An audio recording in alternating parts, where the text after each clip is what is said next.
We identify the locus of stability as the Montessori vision itself. This is what we anchor ourselves to when we need to center our thoughts and our activity. The Montessori vision evolved from their worldview, observation of young people, and the learning insights previously addressed. These three aspects of the Montessori vision are what we return to for stability, and our impression is that even today, Montessori is radical education. And now we add autopoiesis as the source of creativity within the context we have been developing. As we have seen earlier, autopoiesis is related to Montessori's concept of adaptation. According to the emerging theory of autopoiesis, also known as Santiago theory of cognition, the process of knowing and the process of life are in a relationship that is linked to one another. The defining characteristic of an autopoietic system is that it undergoes continual structural changes while preserving its web-like pattern of organization. As a living organism responds to environmental influences with structural changes, these changes will in turn alter its future behavior. This is why autopoiesis holds a strategic point in our diagram. Continual structural changes in response to the environment, and consequently continuing adaptation, learning, and development, are key characteristics of the behavior of all living beings. Communication. We name the boundaries between each of the circles we have identified communication loops. They keep the system working as a whole through the natural interchange that occurs when systems are fluid. Dialogue is a process of human verbal exchange that enables human systems to adapt and change. It is central to the communication in a learning community. We are indebted to the work of J. Krishnamurti and David Bohm for setting a context for new levels of understanding dialogue. By following one of Montessori's interests, we believe the elements that we have addressed thus far, taken as a whole, create a context for macrophase wisdom, the knowledge that humans are part of an interdependent, interconnected web of existence. This, for us, is a further articulation of cosmic education.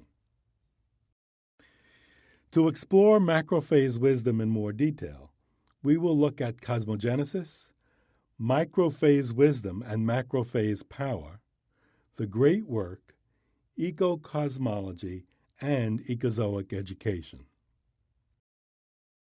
The most significant change in the last century was the passage from a sense of cosmos to a sense of cosmogenesis.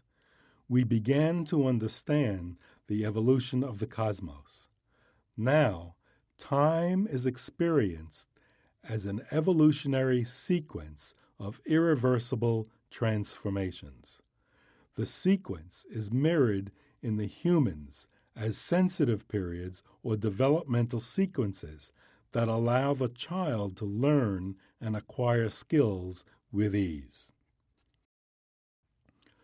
An awareness of cosmogenesis comes from an understanding of the universe story and is the pillar of cosmic education upon which the interconnection of everything to everything else is hinged. Now let us explore macrophase wisdom.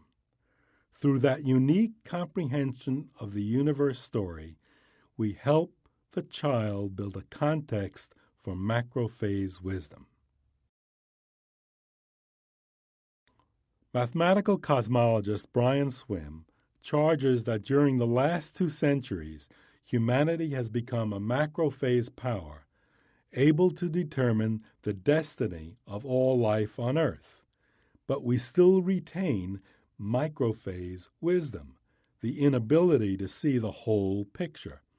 Our only way out of today's planetary crises is to move from microphase to macrophase wisdom, from the idea of humans being the apex of creation to the knowledge that we are an interdependent, interconnected web of life with all creation. In his book, The Great Work, Thomas Berry calls upon all aspects of society to remember their function, particularly educational institutions, whose role is to guide students into an appreciation rather than an exploitation of the world around them. Berry says that Maria Montessori is among the most distinguished educators of our times, explaining that she took on the issues associated with the integral development of children from the earliest years. He claims that her book, To Educate the Human Potential, might be considered her most significant work, especially for its insights into the importance of the child awakening to the surrounding universe. First, we have to bring about a new story of origins, one that relates to 20th century discoveries of universal origins. Second, we have to establish an ecological context for the continuance of life on Earth. An eco-cosmological context is necessary in order to transition from a period of human devastation of the Earth to a period when humans would be present to the planet in a mutually beneficial manner. This is the great work that presents itself to us at this moment in history. The Earth has not experienced anything like the current destructive forces since the last geobiological transition 67 million years ago, when the period of the dinosaurs was terminated. Humans have terminated the Cenozoic period by their actions on the Earth, and now we must generate what Berry calls the Ecozoic period. Estimates are that it will take 10 million years for the planet to regenerate itself if we were to halt our destructive behavior today.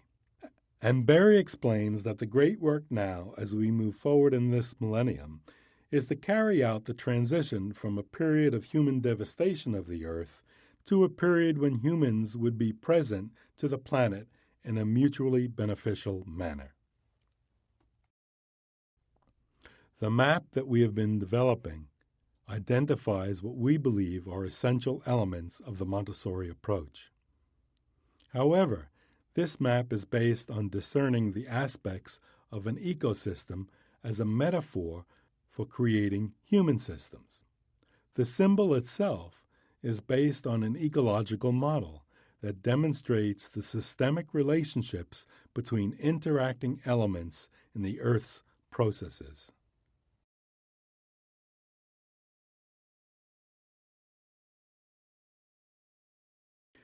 Between these two realms lies all life as we know it. We close this presentation with an excerpt from Montessori's Education in Peace. Human beings must be inspired to seek universality until the day they die. Thus prepared and conscious of the cosmos, humanity will be capable of building a new world of peace.